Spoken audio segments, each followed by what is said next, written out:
You've seen the claims. FlutterFlow can help you build apps faster than ever. But here's the million-dollar question. Can you really, truly create a production-ready app with it? I'm Stuart, and I push this platform to its limits, crafting everything from simple games to complex enterprise solutions.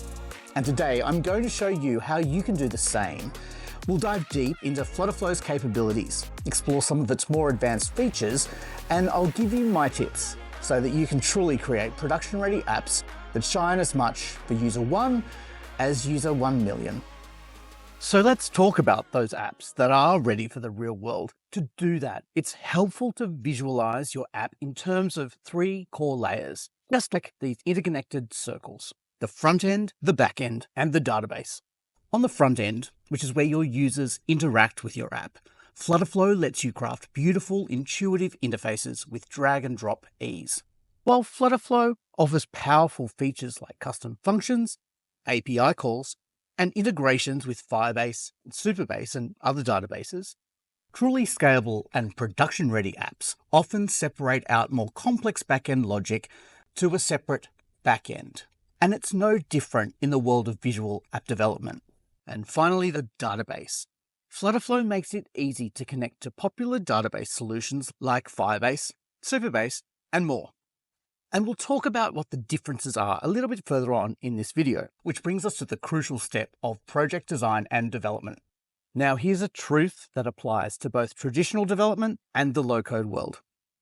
A beautiful app built on a shaky foundation will eventually crumble. Full stop.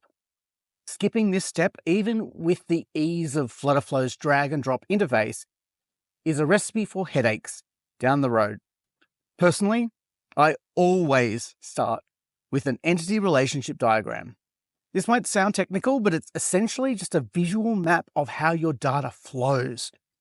It shows what your entities, these might be your Firebase collections, for example, like users, products, or orders, and how they relate to each other. And here's a pro tip.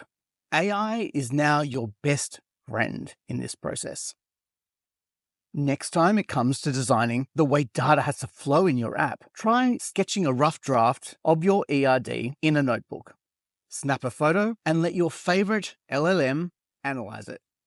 It can validate your relationships and the way things are supposed to work in your head against the way they're actually working in the diagram, and even generate the database schema for you. It's like having a senior data architect on call. The other reason that ERDs are so important is that if you're working with clients, getting their sign-off is crucial. It ensures that everyone is on the same page about the app's core structure, and it prevents those dreaded scope creep moments later on. FlutterFlow is database agnostic, meaning that you can connect virtually any database into your project. However, each database comes with its own set of advantages and, in some ways, restrictions. Let's take a few of the most popular ones.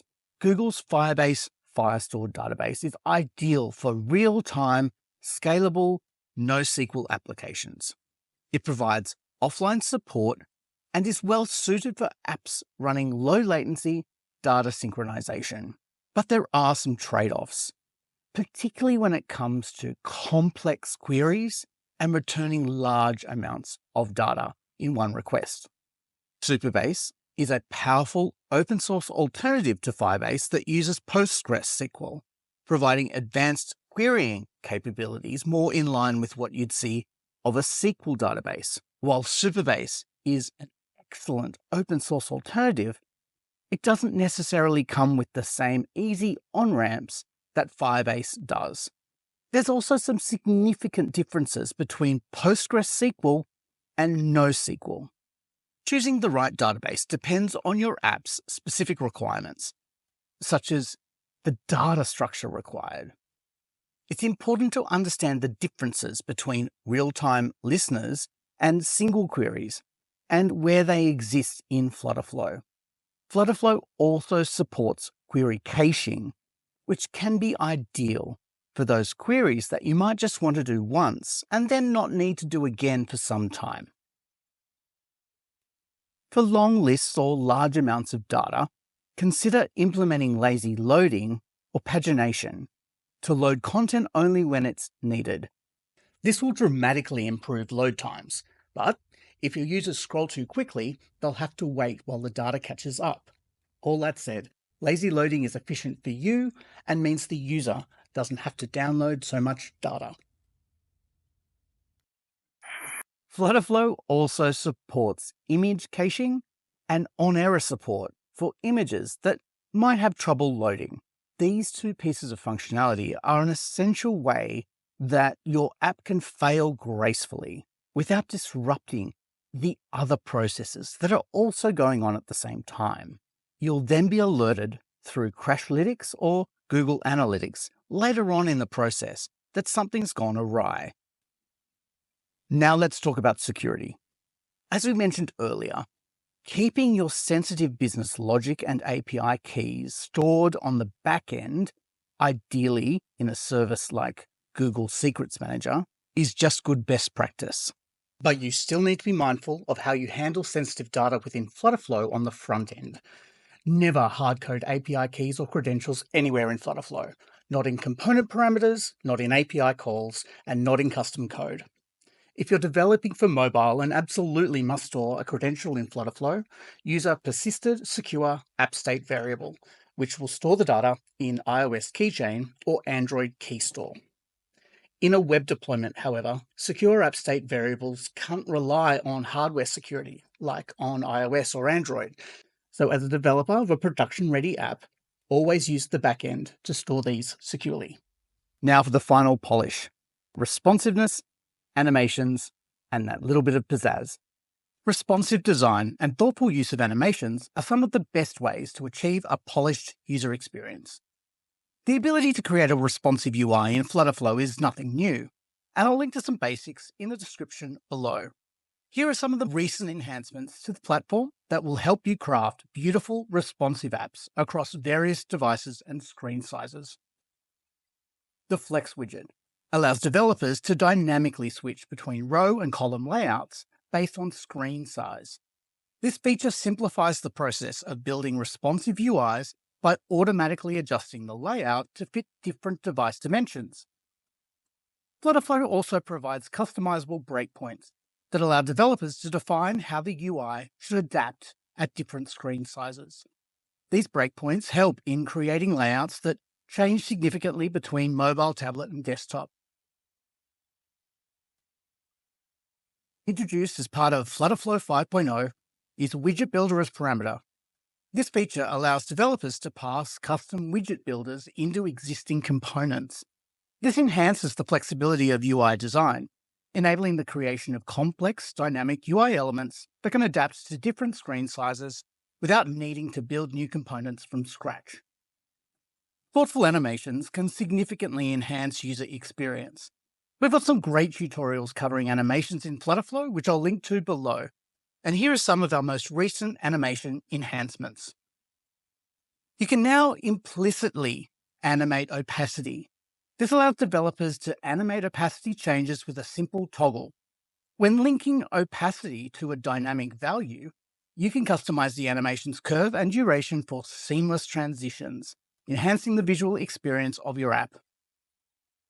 You can also now set animation values dynamically. This allows for more sophisticated animations, such as staggering list animations based on index. You can also implicitly animate textile properties like color and size with a simple toggle. The great thing about FlutterFlow is that it's ever evolving, adding features at a rapid pace. We've just released updates to our VS Code extension, which allows those that are more familiar with the Visual Studio Code environment to edit custom code and push those changes directly back to FlutterFlow. This bridges the gap for developers who want more granular control, and it also allows teams to work more cohesively together, regardless of if you're a visual or code-based developer. Firebase integrations in libraries is coming very soon. Libraries are here to streamline your workflows, and Firebase integration will make it easier to manage your backend resources across your shared libraries. We have big improvements to the branch merging experience that will make team collaboration even smoother and more efficient. And we're well on the way to making every widget property dynamic, which will offer even greater flexibility and customization options. When you first dive into the world of low-code or visual app development, there's perhaps this underlying assumption that you're trading flexibility and power for speed and ease, that the apps you build might be great for MVPs or internal tools, but never quite ready for the real world. With FlutterFlow, it couldn't be further from the truth. FlutterFlow empowers you to build high-quality, customized apps faster than ever before, without sacrificing control or scalability. You have the flexibility to build stunning user interfaces, connect with powerful backends, and integrate with the database of your choice. You have control over your code, ensuring no vendor lock-in. The key is to approach your projects with a strategic mindset and consider the full lifecycle of your application, from initial design to ongoing maintenance. If you found this video helpful, give it a like, hit that subscribe button. Thanks for watching, and we'll see you in the next video.